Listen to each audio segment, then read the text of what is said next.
The bottom line is simple.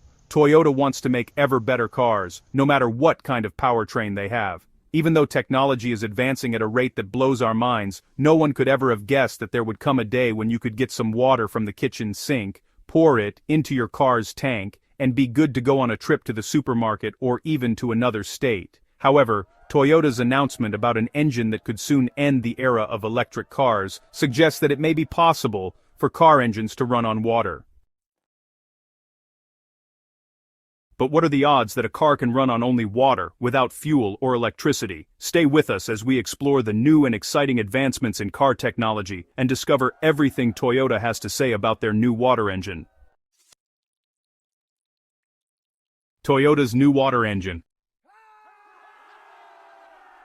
Toyota's latest innovation is likely to disrupt the car industry as we know it. Imagine a car powered by water. This mind-blowing vehicle uses an advanced electrolysis process to convert water into hydrogen, which then fuels the engine. The engine makes use of the chemical energy released during the recombination of hydrogen and oxygen to produce power, releasing only water vapor as a byproduct. This not only reduces harmful emissions, but also addresses the growing concerns about global warming and air pollution.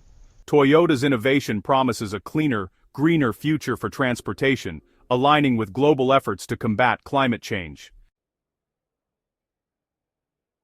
Although electric cars have been at the forefront of the green automotive movement for years, praised for their zero-emission status and reliance on renewable energy sources, Toyota's water-powered car offers several unique advantages over traditional electric vehicles. While electric cars rely on batteries that require charging from the electrical grid, Toyota's water-powered car uses water, an abundant and renewable resource. The electrolysis process, which splits water into hydrogen and oxygen, can be powered by renewable energy sources such as solar or wind, making the entire system more sustainable. But that's not all. Electric cars have been marketed as zero-emission vehicles, but the production and disposal of lithium-ion batteries pose serious environmental challenges and require a large investment of resources. However, Toyota's water-powered car sidesteps these issues completely. According to the announcement made by the Executive Vice President and Chief Technology Officer, Hiroki Nakajima, at a recent meeting in Japan, Toyota plans to change the future of transportation with this new technology. Nakajima talked about Toyota's big plan to stop being just a car company and start being a mobility company that helps people have many options for movement. He was joined by two other leaders, Takeru Kato, who is in charge of making electric cars called BEVs, and Mitsumasa Yamagata, who will lead the team making hydrogen cars when the factory opens soon. So, Toyota's hydrogen fuel cell cars work by using a chemical reaction between hydrogen stored in the car and oxygen from the air to make electricity that powers the car. This system includes an important part called an electrolyzer. The process is actually really efficient and safe, since it doesn't need much energy and doesn't produce any harmful byproducts. One of the best things about this process is that it doesn't need a big, heavy tank to store the hydrogen. The electrolyzer can make hydrogen as it's needed, which makes the car lighter and more efficient. In order to use hydrogen fuel effectively, some parts of the car's motor need to be changed. The fuel injectors, which spray fuel into the engine, need to be adapted to spray hydrogen correctly. Also, the engine block and cylinder head need to be stronger to handle the high pressure of hydrogen fuel. Other parts like valves and spark plugs also need to be specially designed to help the engine run well and safely. We'll get into the full details of how the process really works later, but keep in mind that Toyota's water engine is better than other motors that use hydrogen simply because it is much easier and cheaper to store water than to store hydrogen. Hydrogen is a gas, so it needs special tanks that can handle high pressure. These tanks are heavy, expensive, and can leak, which can be dangerous. Water, being a liquid, is much easier to store and doesn't need special tanks or high pressure, making it safer and more practical. This makes the water motor versatile, suitable for small cars, big trucks, and even power plants. Its simplicity and safety make it a better choice than other types of motors. Plus, it helps reduce our reliance on fossil fuels and cuts down harmful emissions. This makes it a more sustainable option for transportation and energy generation.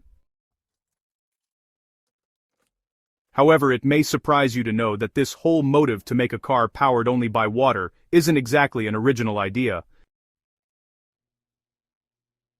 History of water vehicles.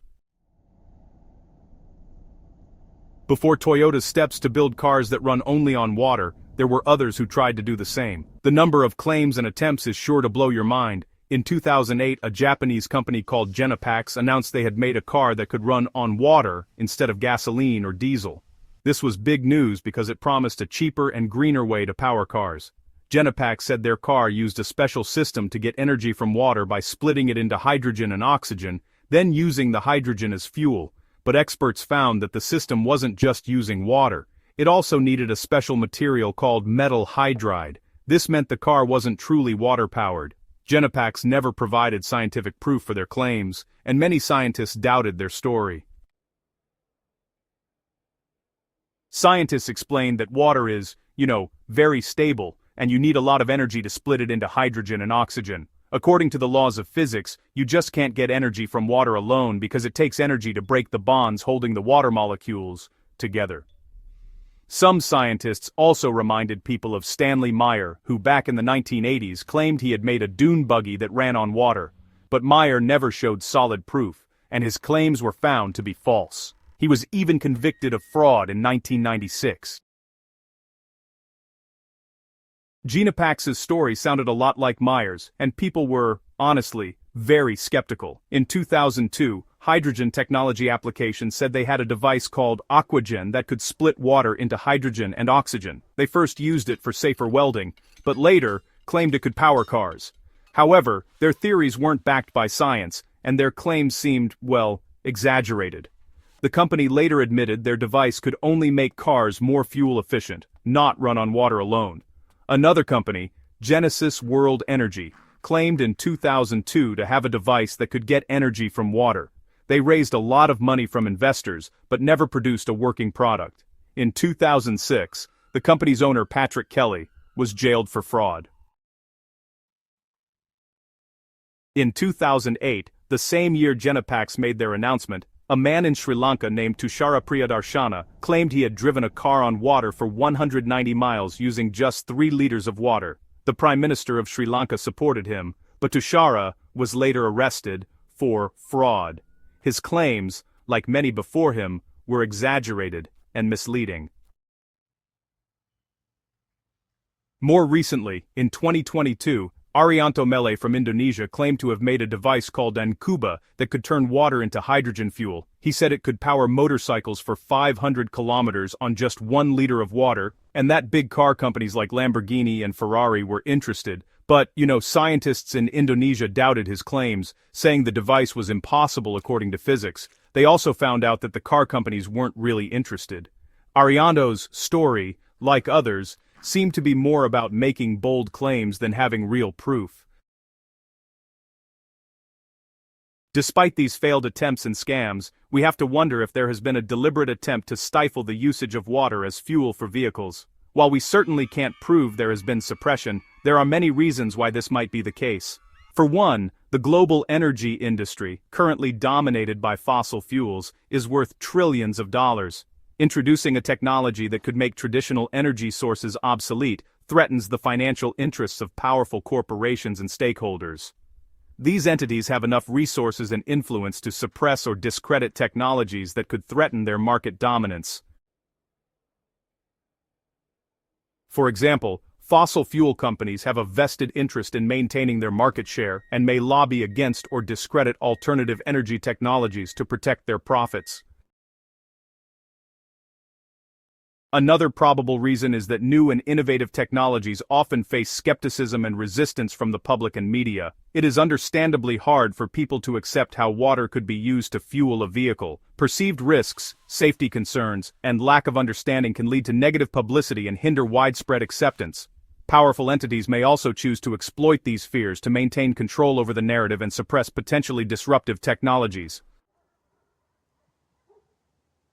For example, misinformation campaigns can create doubt and fear around new technologies, making the public less likely to accept them. However, with Toyota publicly stating its plans to develop these cars and presenting evidence of how the science works, it is entirely possible that we are about to see the dawn of a new age.